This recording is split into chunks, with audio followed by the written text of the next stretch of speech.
The questions today. Let's begin with Mike Griffith, and then we'll go to Anthony Dasher. Hey, Coach. I guess I'd ask you, what's been the area emphasis this week? The area of emphasis? Yes, sir. Physical contact, toughness, execution.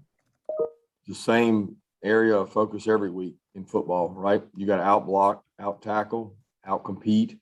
It really hasn't been a unique circumstance because, we have a normal protocol we go through. Monday, we practice. Tuesday was a get after it day, and we got after it. Kids had great energy. They're excited. They got a lot of respect for Arkansas. And, the same areas, we got to be explosive and not give up explosives, and we got to create turnovers and not turn it over. So not a lot of different ways to say that.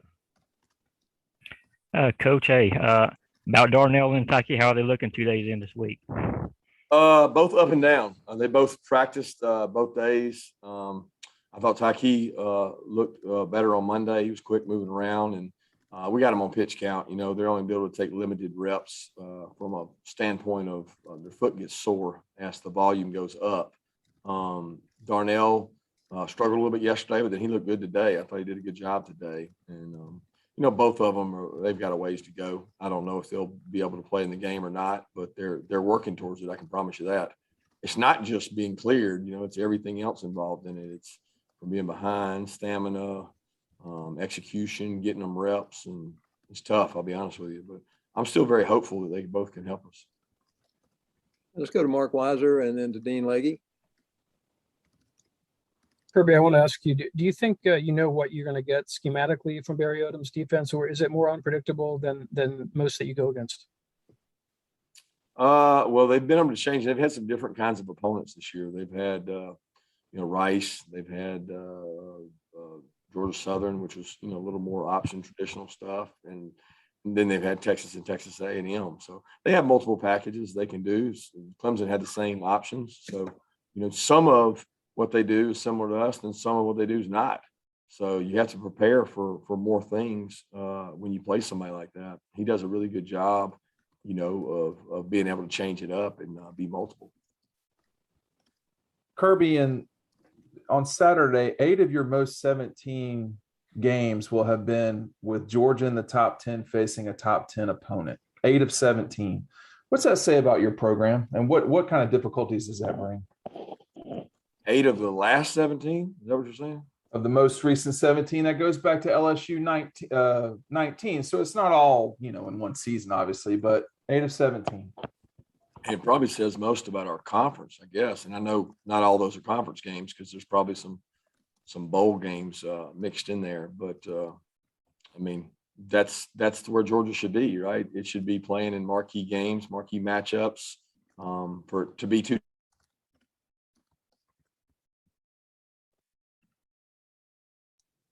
And a lot of good football. There's a lot of good football teams we play against, and a lot of good opportunities. But I like that. It's the prep of the week is a lot more focus, a lot more energy around the game. Of course, I feel like every SEC game's that way, whether it's top 10 or not. But it's great. I like it. Okay, Seth Emerson and then Jake Rowe.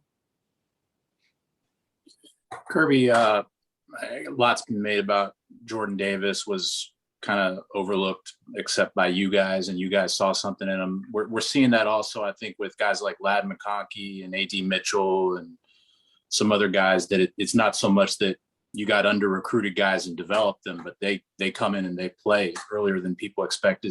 Does that speak to how much you guys trust your own scouting and evaluation versus what others may think? I guess the answer to that would be yes.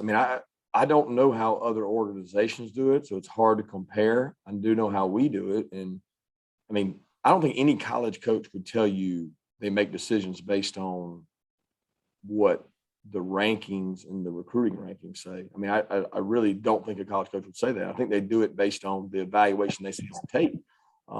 And that's what we do, because I really have found that if you go off camp it's a hell of a lot better accuracy than any ranking or anything, even the tape you see in high school.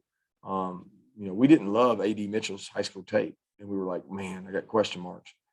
But we loved him in camp, and we loved his COVID workouts that he did. And I get a lot more accuracy with information. Like, to me, information removes errors. And we're in a game of not making mistakes, right? We're trying to get the right kind of kids. I'm talking about mentally and physically. And we go through a lot of evaluation. I don't think, and I don't know this for certain, but I don't think a lot of teams do the evaluation process as deep as others. Some people fall in love with a player because of a play, and then they just go recruit them. But we don't do that here. We watch a lot of tape, and I'm on my coaches all the time that, hey, the tape and the camp is going to speak volumes to who they are. Trust your evaluation. And we worry about the ones we get, not the ones we don't. And it's helped us. Now, we've been wrong. We've made mistakes as much as anybody, but I do think that character matters more now than ever. And, guys like Ladd, they do a tremendous job and have speed. And I'm like, shoot, man, why would this guy not be a good player? He is. Kirby, you mentioned yesterday about Barry Odom doing a good job of making teams' offenses kind of play left-handed. How hard do you guys work on that, both sides of the ball, making defenses, making offenses play left-handed? How big of a factor is that when you guys are game planning for an opponent, just making sure that they do something maybe they're not comfortable doing? Well, we try to defensively. I don't know I don't know that we're as good at it as Barry and those guys, because Barry and them come at you kind of very different schematically. We're probably, I would say, closer to the norm in terms of our league, and Barry and them are not. They're a extremely tough prep because of the way they play. It's just different. I can't explain it to you. You have to watch the tape. Their kids play extremely hard, extremely physical. The strain is enormous, and if you don't match their strain, you're going to have a frustrating day. And I got a lot of respect for the way they play. But we try to force people to our big thing is stopping the run, and that's always been an MO of ours. We've just been able to affect the passer a little better this year. These guys run the ball really well, and Coach Pittman is very involved in that, and Coach Browse does a good job of that. So offensively, we obviously try to dictate with some tempo, and we try to dictate with our playmakers' ability, getting the ball to our playmakers. But I can't say that we make people play left-handed as much as they do. All right. How about Vance Levy and then to Palmer Toms? Kirby, with the way their defense drops so many players, how important is JT to really exercise a lot of patience out there on Saturday? Well, Everybody says they drop a lot of players. Those same players are the ones tackling people in the backfield. So they don't always drop them. They're aggressive. They know in order to stop the run, they've got to be great eye control, great run pass readers. They're right a lot.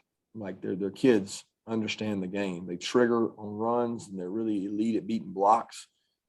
They run guys to the ball. So it's not like they're out there just dropping on air, giving you all kinds of opportunities. They can suffocate you with the way they play defense, and they do a really good job. But yeah, JT's got to do a great job of making good decisions. And that's what they forced the quarterbacks they beat into poor decisions. They force them into bad decisions. Kirby, for a while you said that Kyrus wasn't 100% and that he was playing through, a little bit of an injury. Would you say that he's 100% now? And what's impressed you about his return to the field? No, he is not 100%. As a matter of fact, he's been struggling this week some. So, I felt like he got back, I don't know what he was last week, 90-95 in the Vanderbilt game. He was out there playing, made a couple plays, and it's bothered him some this week. So he's been hindered some, and he's practicing. I think he's going to be good to go, but he's a little banged up. But Kyrus is tough. He loves the game. He wants to get out there, and if anything with Kyrus, you got to hold him back because he'll go out there injured. Hey, let's go to Brandon Sudge and then to Tyler Griffith. Hey, Kirby, kind of following up on Ty Key here, kind of a two-parter. But first off, taking the injury out of it, I mean, how has Latavius kind of made that tough going into spring practice when you guys were trying to figure out that star spot and who would win the job? And then secondly, with being able to land Taki out of the transfer portal, can you kind of speak to how that happened and the things that he brings as a defensive back? Yeah, Taki brings experience. You know, he played star position at West Virginia, and he played with Coach Adai, and he did a great job playing there. So once he went in the portal, we felt like, you know, that was a perfect addition for us because, number one, he had playing experience. He's a good tackler. He was going to make our team better, and he's done that. Unfortunately, the injury has put him behind some, and you know, we felt good about Brenny. You know, we felt like Brenny played well in the Cincinnati game. He's been around our defense for a long time. He practices really hard. He's gotten more confidence through the spring and through these games we've played. So they're both really good players and great people. And we're hopeful to get Taki back soon. Hey, what kind of problems does a big physical receiver like Treylon Burks give to y'all's defense? Well, he's a tough matchup. Because, I mean, first of all, they put him everywhere. He's in the backfield. He's at quarterback. He's at receiver. He's at slot. He's a tight end. I mean, he does everything. They find ways to get him the ball, and he's fast. He's faster than you think he is. He gets out there on the edge and can go. And really tough. So, you know, obviously when it comes to 50-50 ball, size matters, and he's got great length and really good ball skills. So, I mean, he was a problem for us last year.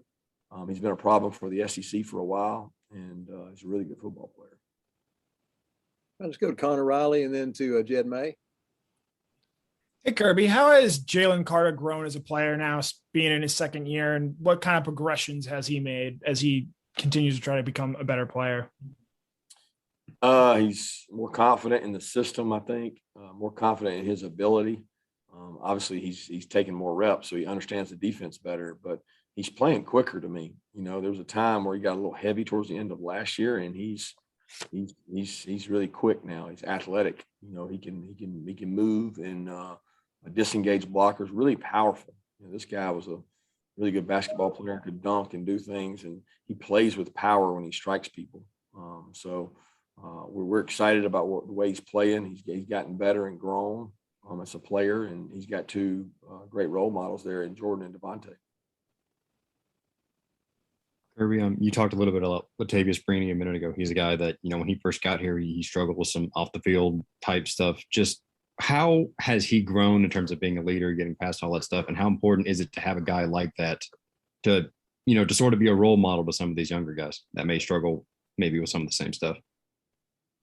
He's been a pleasure to work with the whole time. He's never truly been a problem. He's a guy that goes to class, does what he's supposed to do, has discipline, fun to coach, appreciates hard coaching. You know, he's one of the guys that's come up to me before and thanked me and said, "Coach, I really appreciate, you know, how hard you push me and how hard you coach me." And not everybody feels that way, and it makes me respect how far he's come. And he's a great young man, and he's gotten better from being here, and he's a good role model for our players. I mean, he's a true example of, if you work hard and you learn the defense and you get better, that you'll get your opportunity. And he's done that. We'll come back. Davis Baker, do you have a question?